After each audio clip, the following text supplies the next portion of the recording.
Ainda falando sobre o mundo em que Jesus nasceu, é muito importante falarmos sobre a hidrografia da Palestina, os rios e lagos daquela região. Eles também têm uma relação muito importante com o ministério de Jesus. Começando pelo mais famoso deles, o Rio Jordão. O Rio Jordão é um rio que nasce das geleiras do Monte Hermon, ao norte da Palestina. Forma o Mar da Galileia e segue até desembocar no Mar Morto. Ele é um rio, então, que percorre toda a Palestina. Você pode ver aí no fundo o Monte Hermon, as geleiras do Monte Hermon, de onde nasce o Rio Jordão. Mais uma vez, aqui embaixo você tem o Mar da Galileia e lá no fundo você tem as geleiras do Monte Hermon. O Rio Jordão é o rio onde João Batista batizava todos aqueles a quem ele chamava ao arrependimento. É o rio também no qual Jesus é batizado e os seus discípulos batizam outras pessoas. Você pode ver mais uma vez nessa imagem. O Monte Hermon fica ao norte, em cima da primeira seta amarela. Ali começa então o Rio Jordão. Ele vem até o Mar da Galileia, essa pequena manchinha azul na sua tela, no meio das duas linhas pretas. Depois, o Rio Jordão continua correndo ao sul, por toda a Samaria, chegando até a Judéia, desembocando no Mar Morto. Esse rio é um rio extremamente importante e famoso em toda a Palestina, até os dias de hoje. Ele não é um rio navegável, não é um rio muito profundo também, não cabe em grandes embarcações. É um rio que você consegue atravessar a nado em algumas regiões, em algumas partes até mesmo a pé. Mas é ele quem leva água do norte da Palestina para o sul da Palestina, irrigando assim toda a região. Um outro lago extremamente importante é o Mar da Galileia. O Mar da Galileia, na verdade, é um grande lago, cujas águas se renovam constantemente pelo Rio Jordão. Ele era chamado de mar porque, na verdade, os ventos fortes que vêm do Mediterrâneo faziam com que as suas águas sofressem com grandes ondas. Mas, na verdade, o Mar da Galileia é um grande lago.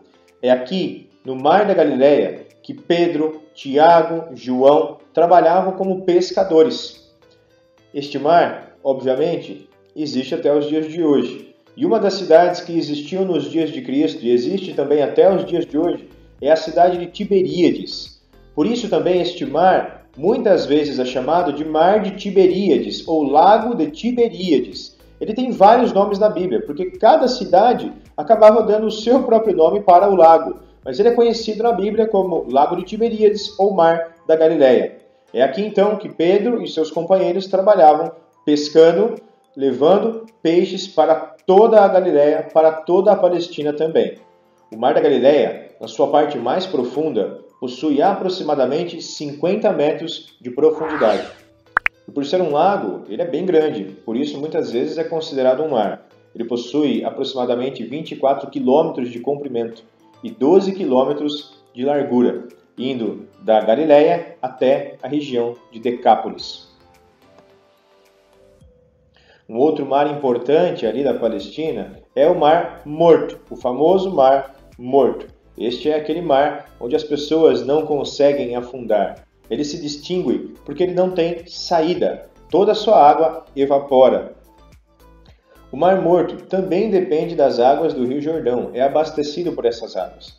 Quando o Rio Jordão chega até o Mar Morto, ele termina ali então a sua jornada por toda a Palestina. O Mar Morto tem esse nome, apesar de ser também um grande lago, porque o forte calor da região acelera a evaporação da água, fazendo com que a água fique muito mais salgada do que a água de um mar comum. Ali, neste mar, a vida marítima é praticamente impossível, por isso então o Mar Morto. A alta concentração de sal que se dá neste mar pode ser vista a olho nu. Todas essas manchas brancas que você vê são, na verdade, sal.